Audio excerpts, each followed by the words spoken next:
So today we start our chapter number 2, that is electrostatic potential and capacitance. Basically first और second chapter मिलके एक unit है ना। तो एक ना एक 5 नंबर का क्वेश्चन इन दोनों में चैप्टर में से एक आता है। एक क्वेश्चन दोनों में से किसी में से भी बनता है।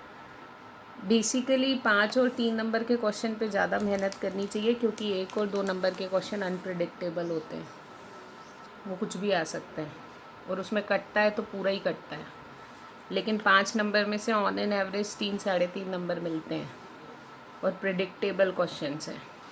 1 नंबर का क्वेश्चन कुछ तो भी आ जाएगा, गिव रीज़न, जो कभी नहीं आया होगा पिछले 10 सालों में, तो वहाँ पूरा नंबर जाता है। इसलिए हम 1 नंबर के क्वेश्चन की जगह 5 और 3 नंबर के क्वेश्चन पे मेहनत ज़्यादा करनी चाहिए, है ना। तो electrostatic potential and capacitance, this is chapter 2। इसका भी आपने कुछ क्लास 10th में पढ़ रखा है। सबसे पहले हम लोग पढ़ते हैं what do you mean by potential. बहुत क्वेश्चन किए थे लक्ष्मीकांत ने मुझसे 10th में पोटेंशियल से related. Electrostatic potential V is equals to होता है W/Q। बेसिकली पोटेंशियल क्या होता है? इलेक्ट्रोस्टैटिक पोटेंशियल, जब भी कोई चार्ज होता है ना, वो अपने आजू बाजू इलेक्ट्रिक फील्ड बनाता है। मतलब इसके आजू बाजू क्या है? फील्ड है। जहाँ कहीं पे भी इलेक्ट्रिक फील्ड होती है ना, वहाँ हर पॉइंट का खुद का एक पोटेंशियल होता है, पॉइंट का पोटेंशियल होता है। ये A पॉइंट की कुछ ताकत है, इस B पॉइंट की कुछ ताकत है, जिसको हमने डिफाइन किया एक टर्म से, that you called as potential. वो पॉइंट की ताकत क्यों है? क्योंकि यहाँ पे इलेक्ट्रिक फील्ड है। आई बात समझ में? तो किसी भी पॉइंट का पोटेंशियल डिफाइन होता है W/Q से। इस डेफिनेशन को थोड़ा और सुंदर बनाते हैं और लिखते हैं potential of a point A is the work done required to move a charge from infinity, required to move a unit positive charge. This is unit positive charge from infinity to that point is called as potential.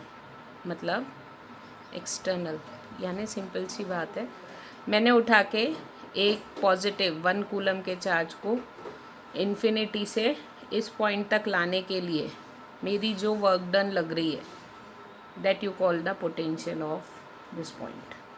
अगर मान लो यहाँ पे ज़्यादा work done लग रहा है, मतलब इसका पोटेंशियल ज़्यादा है, क्योंकि ये रिपेल ज़्यादा कर रहा है। यहाँ पे लाने में ज़्यादा मेहनत लगेगी, इस पॉइंट पे लाने में कम लगेगी, क्योंकि ये दूर है, इस पे इसका रिपल्शन फोर्स कम है। Getting my point? तो दैट यू कॉल्ड एज, अगर इसको VA को ऐसे भी डिफाइन कर सकते हैं, VA is minus of work done by electric field. मतलब अगर मेरा वर्क डन पॉजिटिव है तो इलेक्ट्रिक फील्ड का वर्क डन उस पर नेगेटिव होगा। ये बात याद रखना।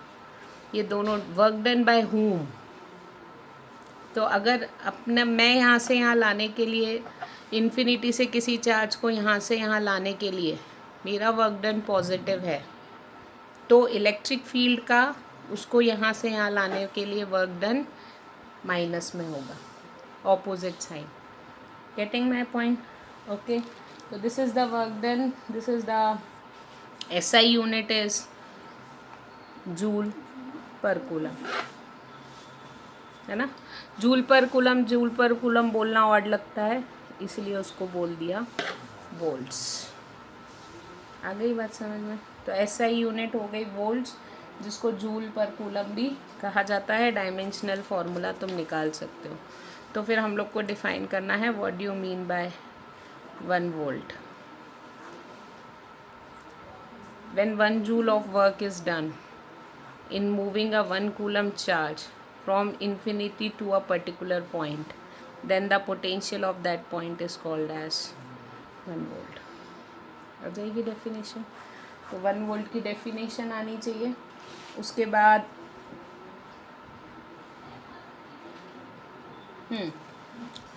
अगर मान लो पॉजिटिव चार्ज के कारण वर्क डन पोटेंशियल प्लस का लेते हैं तो नेगेटिव चार्ज के कारण पोटेंशियल, मतलब पोटेंशियल के साइन हो सकते हैं प्लस माइनस, और पोटेंशियल ज़ीरो भी हो सकता है किसी पॉइंट का।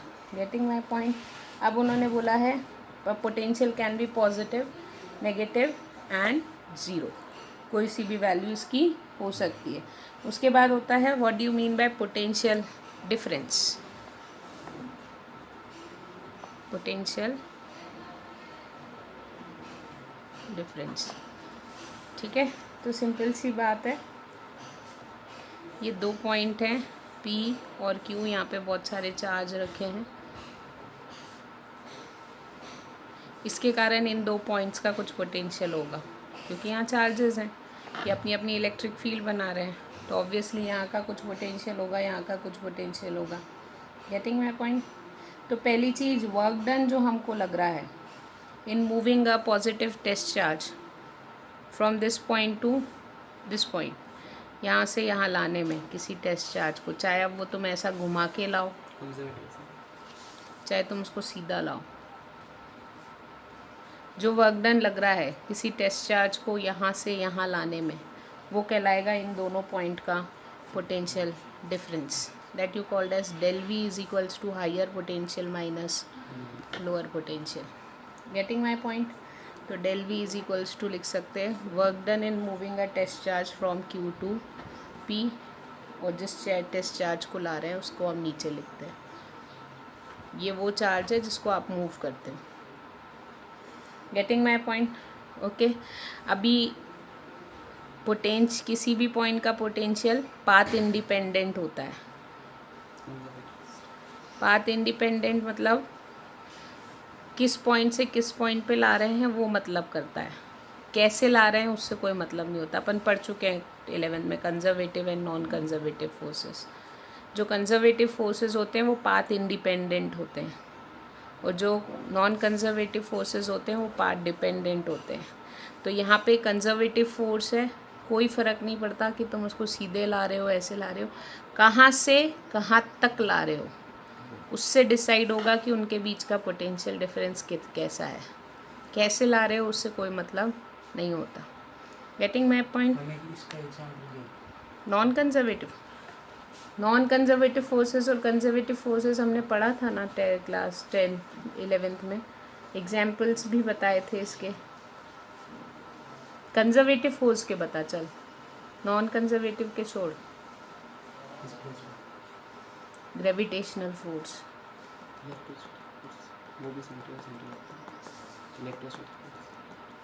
Non conservative frictional force, non conservative होता है, पाथ डिपेंडेंट होता है, जितना ज़्यादा पाथ करोगे उतना ज़्यादा फ्रिक्शन फोर्स ज़्यादा होगा। कंजर्वेटिव फोर्सेस वो होते हैं जिनमें पाथ से कोई फ़र्क नहीं पड़ता। Getting my point. ओके, तो बेसिकली इलेक्ट्रोस्टैटिक पोटेंशियल, इसकी भी यूनिट जूल पर कूलम ही होगी। Getting my point. और किसी भी दो पॉइंट का पोटेंशियल डिफरेंस 1 वोल्ट कब होगा, वही वाली डेफिनेशन है, जब एक टेस्ट चार्ज को एक पॉइंट से दूसरे पॉइंट तक ले जाने के लिए 1 जूल का वर्क डन करना पड़े, तो उन दो पॉइंट्स का होगा पोटेंशियल डिफरेंस 1 वोल्ट। अब उनने बोला है 1 इलेक्ट्रॉन वोल्ट क्या होता है। Electron volt is the unit of energy. 1 electron volt is the energy. मैंने बोला ना, this is the electron volt is the unit of energy. तो उन्होंने बोला एक इलेक्ट्रॉन वोल्ट उस एनर्जी को कहा जाएगा, उतनी एनर्जी को कहा जाएगा जितना वर्क डन लगता है किसी भी एलिमेंट्री चार्ज, इलेक्ट्रॉन या प्रोटॉन। एलिमेंट्री चार्ज यानी बेसिक चार्ज, दोनों पे सेम होता है, इसलिए किसी भी एलिमेंट्री चार्ज को मूव करने में through a potential difference of,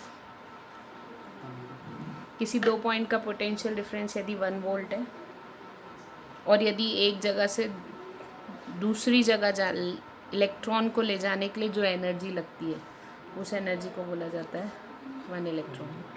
यदि दो पॉइंट के बीच का पोटेंशियल 1 वोल्ट है, डिफरेंस, पोटेंशियल डिफरेंस, तो एक एलिमेंट्री चार्ज पार्टिकल को यहाँ से यहाँ तक ले जाने के लिए जितनी एनर्जी लगती है उसको अपन बोलते हैं 1 इलेक्ट्रॉन वोल्ट की एनर्जी। डेफिनेशन लिखने के लिए आती है। तो 1 electron volt is E into this. E की वैल्यू क्या होती है? 1.6 इंटू 10⁻⁻19 कूलम। यस और नो? और वोल्ट की 1 वोल्ट यानी 1 जूल। यस और नो? कूलम से कूलम कैंसिल। तो 1 इलेक्ट्रॉन वोल्ट यानी हो गया 1.6 इंटू 10⁻⁻19 जूल। ये कन्वर्जन है जूल का इलेक्ट्रॉन वोल्ट में। Getting my point? ओके। उसके बाद छोटे मोटे न्यूमेरिकल हैं वो तुम लोग कर सकते हो, इजी है। अब अपन आते हैं इलेक्ट्रोस्टैटिक पोटेंशियल। अब हमको वी का फॉर्मूला निकालना है, जैसे हमने ई का फॉर्मूला निकाला था। मान लो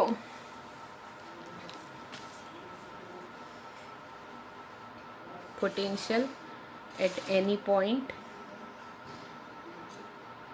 due to a single charge. ठीक है। अगर मान लो ये कोई पॉइंट ओ है, इस पे एक प्लस क्यू का चार्ज रखा हुआ है, इससे मुझे आर डिस्टेंस की दूरी पे किसी पॉइंट पी का पोटेंशियल निकालना है। क्वेश्चन ये है। Getting my point? ओके। तुमको पता है पोटेंशियल यानी इन्फिनिटी से यहाँ तक लाने में जितना वर्क डन लगेगा दैट इज़ द पोटेंशियल। एक यूनिट पॉजिटिव चार्ज को यहाँ से यहाँ तक लाने में मेरा जितना वर्क डन लगेगा वो ही इस पॉइंट का पोटेंशियल होगा। डेफिनेशन पढ़ चुके हैं। ठीक है। तो मैं कोई सा तो भी एक इंटरमीडिएट पॉइंट लेती हूँ ए। ये अपन कुछ भी बना सकते लाइन। मैंने सिंपल सीधी बनाई है, क्यों? क्योंकि मैंने अभी बताया पाथ इंडिपेंडेंट होता है, कैसे लाते हैं उससे फ़र्क नहीं है। तो मैंने कन्वीनियंस के लिए इस पॉइंट को सीधा बनाया था, बिल्कुल डेरिवेशन के। इसमें कोई एक इंटरमीडिएट पॉइंट लेते हैं ए, और इस ए पॉइंट की दूरी यहाँ से यहाँ तक है एक्स। पहले मैं ए से बी तक लाने के लिए small distance D x move करने का वर्क डन निकालूंगी और फिर उसको इंटीग्रेट कर दूँगी इन्फिनिटी से आर तक। आ गई बात समझ में? क्वेश्चन समझ में आया क्या बोला? अभी मैंने, तुमको पता है ये चार्ज, ये प्लस क्यू, इस पर फोर्स लगाएगा चार्ज पे, तो वो फोर्स होगा 1/4πε0। सब एयर या वैक्यूम में ही ले रहे हैं, तो वो फोर्स होगा Q इंटू 1/x²। x² मतलब यहाँ पे रखा हुआ है यूनिट चार्ज, उस पे ये फोर्स लगाएगा तो डिस्टेंस x² आएगी। यस और नो? और ये लगाएगा फोर्स OA के डायरेक्शन में। OA धक्का देगा, मारेगा ना, रिपल्शन। ठीक है। ये फोर्स OA की डायरेक्शन में होगा। अब मैं बोल रही हूँ इसको यहाँ से यहाँ तक, ऑब्वियसली ये इसको नहीं बुलाना चाह रहा है, तो मेरा वर्क डन पॉजिटिव है। पॉजिटिव यानी मेरी मेहनत लग रही है, क्योंकि एक्चुअली ये इसको अपोज कर रहा है। अपनी मेहनत कब वर्थ होती है? जब कोई ऑपोजिशन होता है। तो यहाँ से यहाँ लाने में वर्क डन पॉजिटिव होगा, तो वो work done DW is equals to होगा फोर्स इंटू डिस्प्लेसमेंट। इतने ही फोर्स से मुझे यहाँ ला, जितने फोर्स से ये इसको धक्का दे रहा है मुझे भी तो उतना ही फोर्स यहाँ से लगाना पड़ेगा। तो वो फोर्स, और मैं कितना खसकाना चाहती हूँ उसको A से B तक, तो फोर्स इनटू डिस्प्लेसमेंट। यस और नो? ये डॉट प्रोडक्ट होता है, क्योंकि वर्क डन स्केलर क्वांटिटी होती है। तो ये होगा F dx cos theta. F और dx में एंगल, फोर्स इधर है, ला कहाँ रहे हो, कितना एंगल है? 180। तो ये हो गया F dx cos 180, तो ये हो गया माइनस F dx।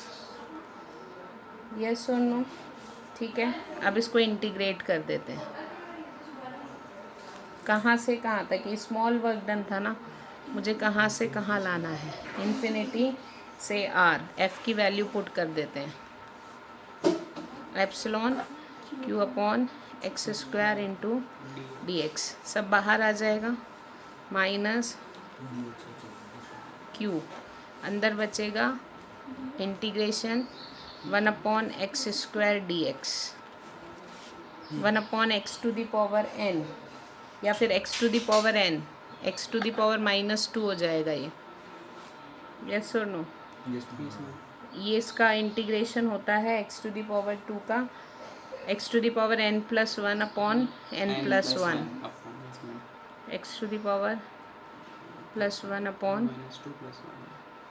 तो ये हो जाएगा x⁴ -1/-1, तो ये हो जाएगा -1/x, यस और no. q upon 4πε0 -1/x infinity से r, ठीक है।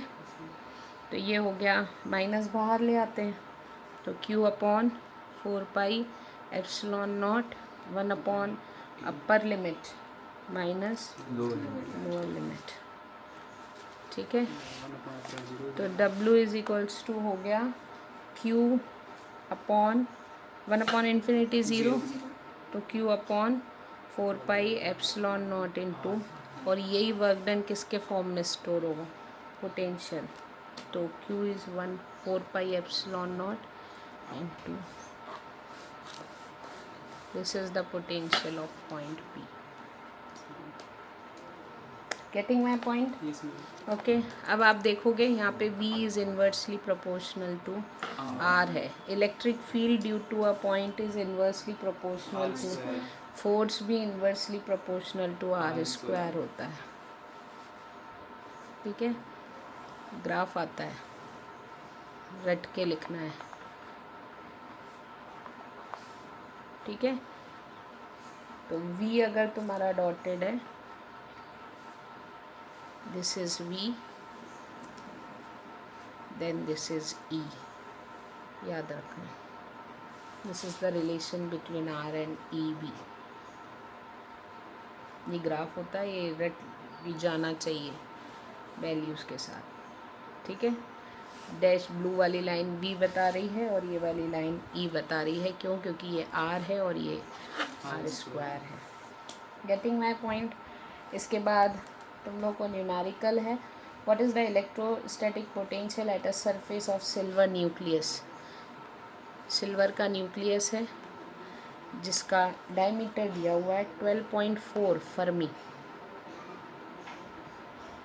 ठीक है, और एटॉमिक नंबर है सिल्वर का 47।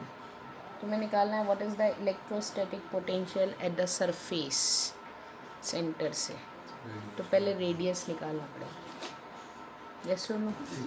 पॉजिटिव है, ये न्यूक्लियस है, पॉजिटिव होगा, लेकिन सारा कंसनट्रेटेड सेंटर पे, तो सेंटर से यहाँ पे मान लो Q चार्ज रखा है, तो पहले इस पे चार्ज कितना है, तो Q = ZD, इतना ही होता है प्रोटॉन का चार्ज, ये चार्ज हो गया, R निकाल लोगे, D/2, डायरेक्ट फॉर्मूला रख दो, आ जाएगा। फर्मी को मीटर में कन्वर्ट करना पड़ेगा, फर्मी यानी होता है 10⁻⁻15 मीटर,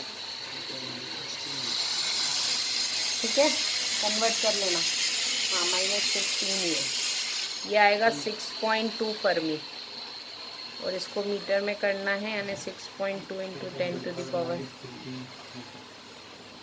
ठीक है, फर्मी में नहीं रखेंगे। आगे बात समझ में।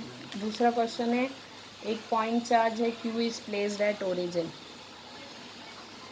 ओरिजिन पे एक पॉइंट चार्ज रखा हुआ है, इफ द Q, अब उन्हें बोला है is the potential difference VA and VB is positive, negative और 0, यहाँ पे A, यहाँ पे B, तो उन्होंने बोला है is the potential VA - VB, ये पॉजिटिव आएगा नेगेटिव आएगा या फिर ज़ीरो आएगा इफ़ क्यू पहला प्लस है और दूसरा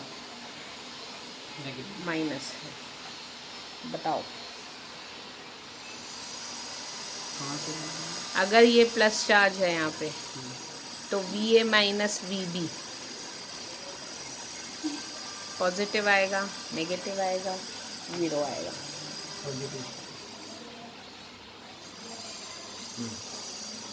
हाँ, वो तो देख के बता दिया, पर वहाँ पे हमको करके बताना पड़ता है एग्ज़ाम में। हमको पता चल गया कि यहाँ पे ये पोटेंशियल ज़्यादा है। देखो V A minus V B यानी सिंपल सी बात है, हम दो डिस्टेंस लेते हैं, this distance is R A and this distance is R B. यदि V A minus V B करें तो Q upon 4 pi epsilon naught 1 upon R A minus 1 upon R B हो जाएगा। पोटेंशियल डिफरेंस यही आएगा, ठीक है।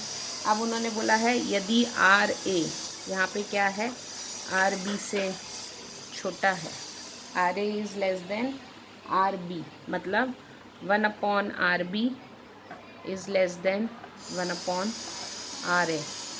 हो गया ऐसा, तो 1 upon R B is less than 1 upon R A, मतलब मेरा ये क्या आया, पॉजिटिव। सिंपल सी बात है।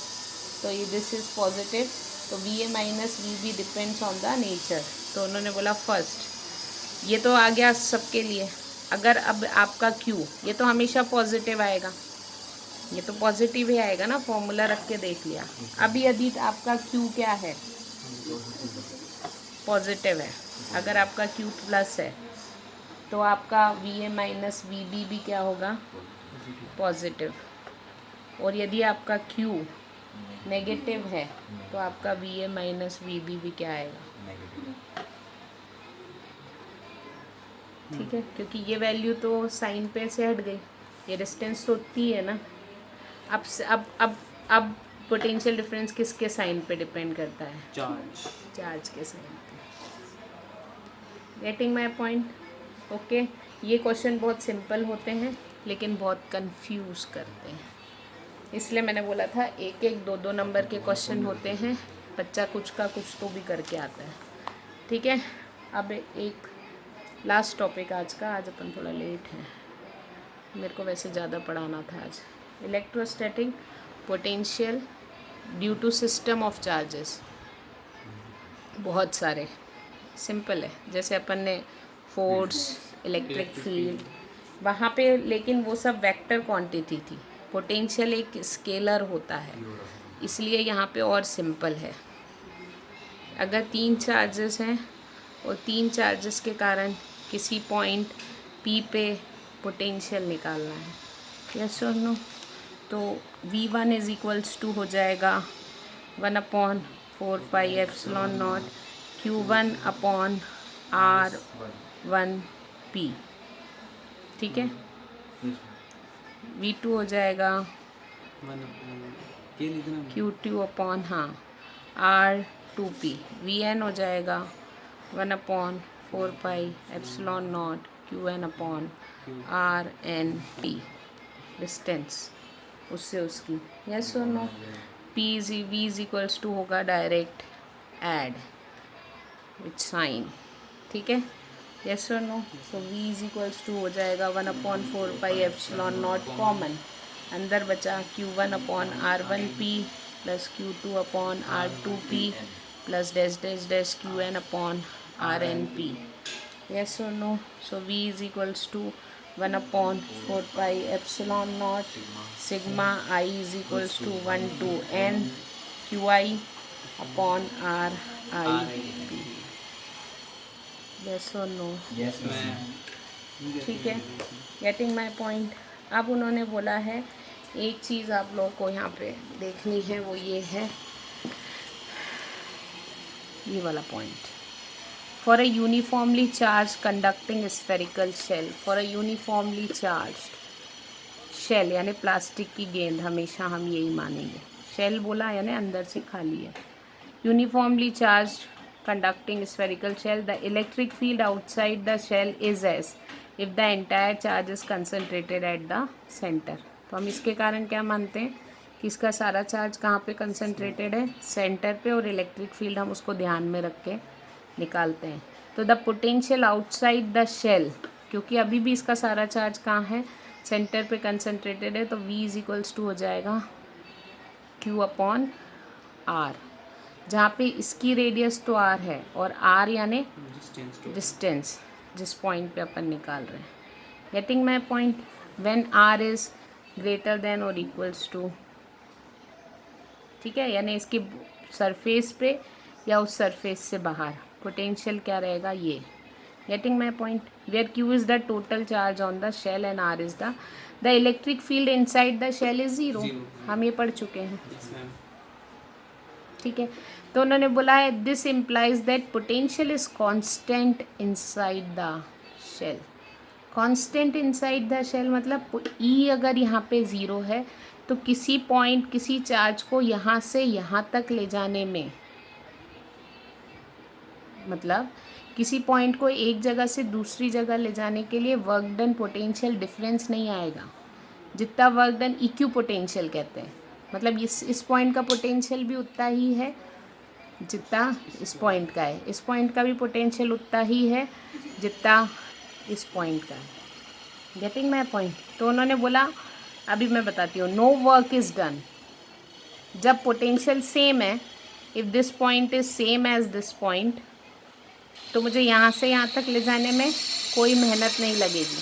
अपने को वर्क डन कब लगता है, जब दो पॉइंट का पोटेंशियल अलग अलग होता है. अभी ये याद रखो कि इलेक्ट्रिक फील्ड ज़ीरो है. अभी मैंने तुमको एक फॉर्मूला नहीं बताया है, आगे आएगा इस चैप्टर में. E is equals to dV upon dr, ऐसा कुछ है, आगे अपन पढ़ेंगे.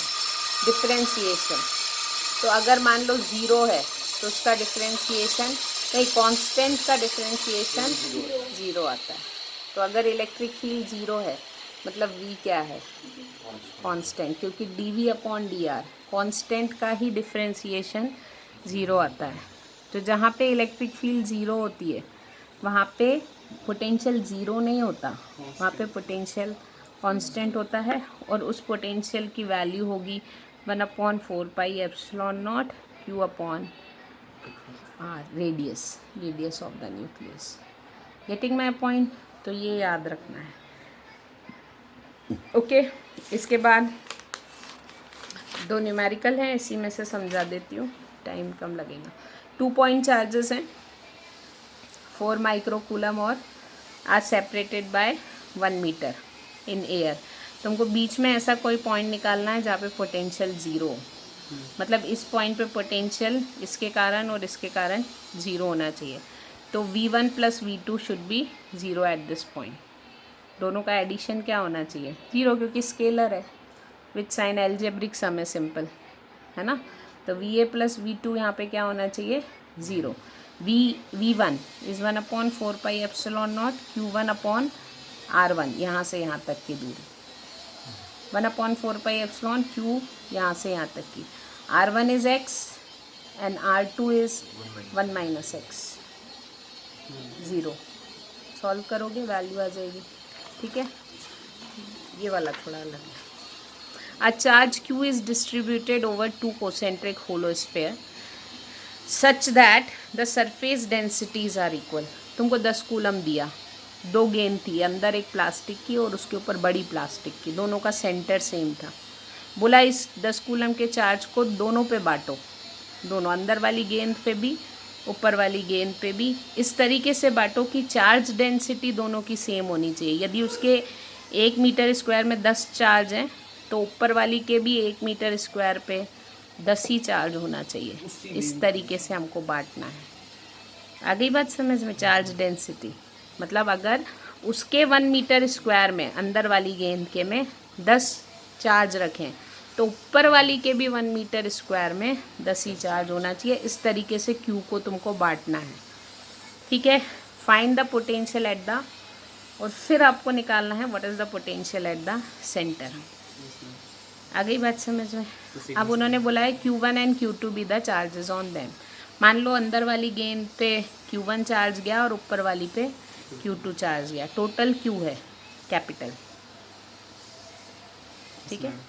दोनों की चार्ज डेंसिटी सेम है, ये होता है चार्ज पर यूनिट एरिया।